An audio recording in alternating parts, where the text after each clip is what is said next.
Internet, Eric here. Well, it is still 4th of July week here on the channel, and what that is I'm trying to discuss or make videos that have to deal with movies that are, air quotes, American, makes you think of America. I did Armageddon earlier this week. I did a spotlight on a little known movie called FDR, American Badass. Check that movie out. And today, well, what's more American than the great American pastime, baseball? Well, not for me. I don't like baseball at all. I think it's boring and everything, but I love baseball movies. So today I'm going to talk about the original version of The Bad News Bears. Now, if you're new to my channel, welcome. I discuss plot spoilers, specific scenes, what have you. Basic plot of this is Walter Matthau plays Morris Buttermaker, and he is coaching this. It's a cliche. This ragtag group of misfits, who are this little league team called the Bears, and he is doing his best to take them to the league championships. Along the way, he brings in a ringer known as that he knows from a previous relationship he had, the daughter of the woman he dated, Amanda, who is the best pitcher they've ever seen, and then also the local bad boy, Kelly Leak, who is great at fucking everything when it comes to baseball. Again, love baseball movies. This is probably my favorite baseball movie, other than maybe Major League or The Sandlot, for different reasons. First off, Walter Matthau.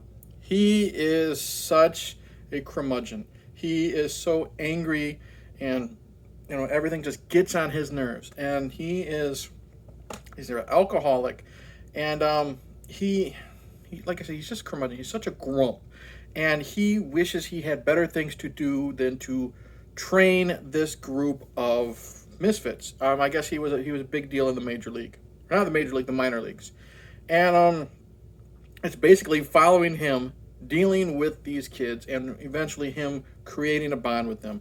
Walter Matthau is so good, being the grump, just the look of disgust on his face, and then him being drunk and stuff like that. But then eventually, when he comes around and starts to respect these kids, Matthau's great, and there's a scene in particular I'm going to talk about. What I love about these kids here, every single one of them has a personality, and you can identify with them growing up. You knew that kid there. You knew that kid. You knew Tanner, the asshole kid that fights everybody. He's racist. He's a foul mouth. He's a jerk. He's one of them. You have Kelly Leak, who is like the tough kid, the outsider. He rides the dirt bike, and he's good at sports. Amanda, the pretty girl who is also who's part tomboy, part, she's grown up. She wants to be that girly girl. She's stuck in the middle. Ahmad Abdul Rahim, he's the only black guy or black kid on the team. He idolizes Hank Aaron. You have Engelberg, the asshole fat kid. You know what I mean? You have Lupus, who is the kid that sucks at everything. And there's so many characters in this, and you love them. There isn't a character in this group of Bears that I don't love. If I had to pick, I think I would like Tanner. He to me, he kind of reminds me of like a even more foul-mouthed Bart Simpson. You know what I mean? But what's great about Tanner is also, again, his loyalty. He eventually, he starts off, he sees everybody on the team, and I'm not going to say what it is, but he says, no reason why this team sucks. We got this, and he's throwing out racial slurs, Jewish slurs, whole bunch of stuff. And then eventually he forms a little bit of a bond with Lupus, the kid that gets picked on so much. He picks on Lupus, calls him a booger-eating spaz, but when he sees the Yankees, two kids from the Yankees, pick on him to like fill up his cap with ketchup, put it on his head, he's had enough. He realizes that he's pretty much no different than the Yankees, sticks up for Lupus, gets beat up, thrown in a trash can, but he did it because it's kind of like, no one can pick on this, my little brother, but me type of thing. Tatum O'Neal as Amanda. She's really good. And I've never seen Paper Moon, but she won the Oscar for it. She's got such a great chemistry with all the boys, and it's basically she's just annoyed as hell by all of them. She wants to play baseball and then learn ballet dancing, and they show up and cause ruckus, and she just fucking hates them, and she breaks down. She wants to kill them and threatens them. but she's also got a heart because you can tell there's no father figure in her life. The only father figure in her life was Buttermaker, Walter Matthau, because he used to date her mom. And you could tell he was the father figure. He taught her how to pitch, this and that. And eventually she wants them to get back together. And she's also, teasing him, throwing away his cigars. She calls him Boilermaker instead of Buttermaker. But she wants to get them back together. And eventually, it's a very dramatic scene, a very emotional scene in this comedy. He and her in the dugout, and she's icing up her arm, and of course she's icing up her elbow in a bucket full of beer and ice. Okay, and she's saying, maybe we should go to the movies or something like that. And, Mom will have fun. And she said, no, he tells her, Mom won't like me. We left on bad terms or something like that. And she's like, well, maybe we can go. The two of them. And he loses it. And he throws the beer in her face. Like, he just, so you can't get through your thick skull. I'm an asshole, I deserve to be alone, that type of stuff. And the emotion from Walter Matthau mixed with the emotion from Tatum O'Neal is great because it's not cheesy, in my opinion. His rage and then her disappointment and disgust, the look on her face, she just goes from happy to just blank. And she basically says something like, you know what, it was a bad idea anyway. And then she walks off. And this could have been, like I said, a cheesy moment, them bawling. No, we get a couple shots of her just wiping her eyes instead of snot and crying. And then Walter Matthau, he sits down, he's drinking his beer, and you can see his eyes are tearing up. It's a good scene. And then of course Jackie Earle Haley as Kelly Leak. Again, looking for something to do. He obviously you can tell he doesn't have a good family life if he's always on his dirt bike hanging out with these punks instead of being at home, smoking and causing trouble. And he's good too because he feels like an outsider. You can tell he's an outsider. And then he's finally part of a team. And then when they get to the championships, Matthau wants him to pretty much do everything. Catch all the fly balls. No, we don't want to take any chances type of thing. And the Bears get resentful of that, and he's just doing what he's told. And eventually it ends up being like this big deal because he's doing what he's told. They're calling him a ball hog, this and that. And you feel sorry for him, too, because he finally found a place to belong. And then now the people that have accepted him have pushed him to the side, and it wasn't his fault. And then when Matthau tells all the kids, he's like, this was my idea, don't you want to win? And they're like, no, we want to play the game. You have that perfect, like with great acting, even with kids, and Walter Matthau, you have that great conflict in a comedy like this. There's a lot more adultness to it than you would think. Speaking of, the other person that we have to talk about is Vic Morrow. He is the coach of the Yankees.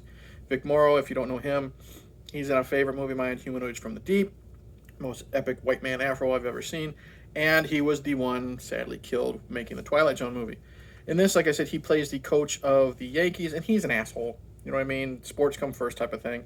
And his son is the pitcher, and his son is one of the top assholes, that are always picking on the Bears. He's one of the ones that picks on Lupus. And he's so unlikable. From the very beginning to the very end of the movie, especially the end. Because it's the championship game. And there's been this ongoing rivalry, like I said, with the Yankees and the Bears, especially between Engelberg. Engelberg, like I said, he's this mean, well, not mean, but he's like this angry fat kid. And Vic Morrow's son is always picking on him, calling him Engel Puke and making fat jokes and stuff like that. So Engelberg's up to bat, and there's a wild pitch. And I don't think it was on purpose, but he's almost beamed. Engelberg is. So Vic Morrow comes out, and he looks at the kid. He looks at his son. He says, you tried to do that on purpose. And like I said, I don't think he did. And Vic just loses it, smacks him. Smacks his son in front of everybody. And again, it's one of those, the air is pulled out of the room.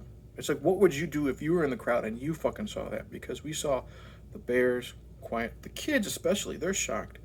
Look at disgust on Mathau's face, and I think he's kind of clicking. He's becoming like Morrow. And, Morrow's wife. It's just a sad scene because the kid didn't do anything wrong. And then he gets his revenge. Engelberg hits the ball. Kid holds it. Picks up the ball, and instead of throwing him out, he holds it. and he won't let the other teammates get the ball. Engelberg scores, and then he walks up to his dad and then just drops the ball, walks off with his mom, and that's it. Powerful scene, awkward, uncomfortable, and then just imagine. Then you got to realize Vic's got to go home to that. So again, lots of adult stuff in this. I mean, it's a goofball comedy. There's scenes where they're training, and Mathau's too drunk to do this, or Engelberg hits a ball so hard and it crashes into the windshield of Mathau's car, and he never fixes it, so they're driving around with a cracked windshield. There's funny jokes. Every time Buttermaker shows up and he's drinking a beer, it is a different brand of beer, whether it's Old Milwaukee or Schlitz or what have you. Great stuff. Love this movie. Lots of comedy. Great characters. There is no dragging in this movie. I love how it's just a cold open. You know what I mean? It reminded me of my childhood. Cold open of just going to the park. No music, no nothing. The credits. Buttermaker drives up to the park. You just hear the kids playing. I mean, it's great stuff. And then taking them to Pizza Hut and stuff, and all the kids arguing. Remember Pizza Hut, how Pizza Hut used to be? It's a great nostalgia. Like, you remember those things growing up. Love this movie. Doesn't drag. Great characters. Great comedy. Great adult stuff. Mathau's amazing.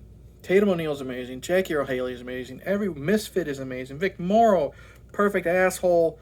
And then the ending that you don't expect.